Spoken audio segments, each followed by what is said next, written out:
They had no idea who they were messing with. My wife doesn't look intimidating. She's the type who bakes muffins for new neighbors and offers a warm smile to everyone. But what the HOA guards didn't know is that she used to train federal agents, and when they pulled a taser on her, they picked the wrong day to play tough. We moved into this neighborhood expecting peace, quiet walks, friendly waves, a safe community. Instead, we got something that felt more like a militarized zone. The HOA ran the place like a checkpoint, with guards acting like they were in the middle of an action movie. Now, Elena, my wife, isn't just polite. She's also an ex-federal law enforcement instructor. She taught self-defense, trained officers in de-escalation, and yes, she's disarmed men twice her size without breaking a sweat. We never broadcasted that part of her life. Until the HOA guards crossed the line. It began with something small blocking the entrance to our driveway one morning. "We're conducting random ID checks," one guard barked. Elena gave him a calm smile. "This is our property. We don't need permission to go home." But they refused to move. Then the letters started showing up. Cold, threatening notes from the HOA. Residents must comply with security instructions at all times. Failure to stop will result in penalties. It felt less like a neighborhood and more like a prison yard. We tried to stay patient.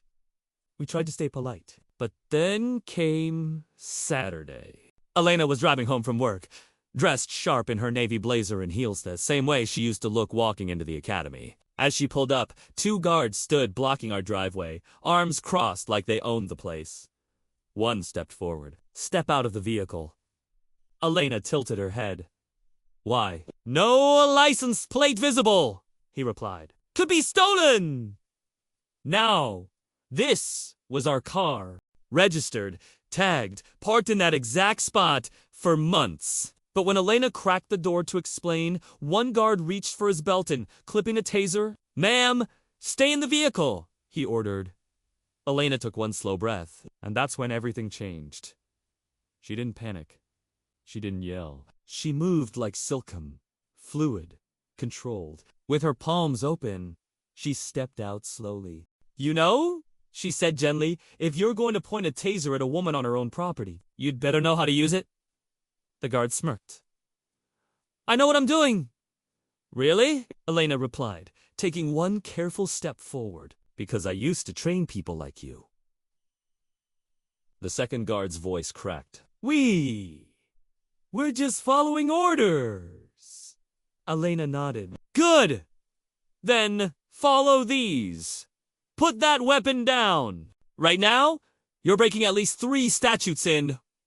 One of them? That's a felony." Bows froze. Elena reached into her blazer and pulled out her retired badge.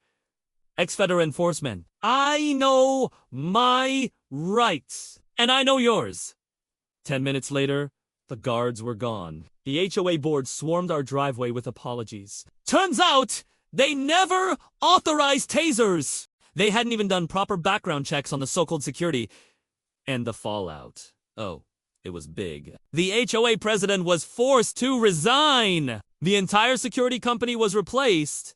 And Elena, the board asked if she'd be willing to consult on real community safety practices. She didn't shout. She didn't throw a punch. She didn't have to. She used knowledge, training, and calm, unstoppable confidence.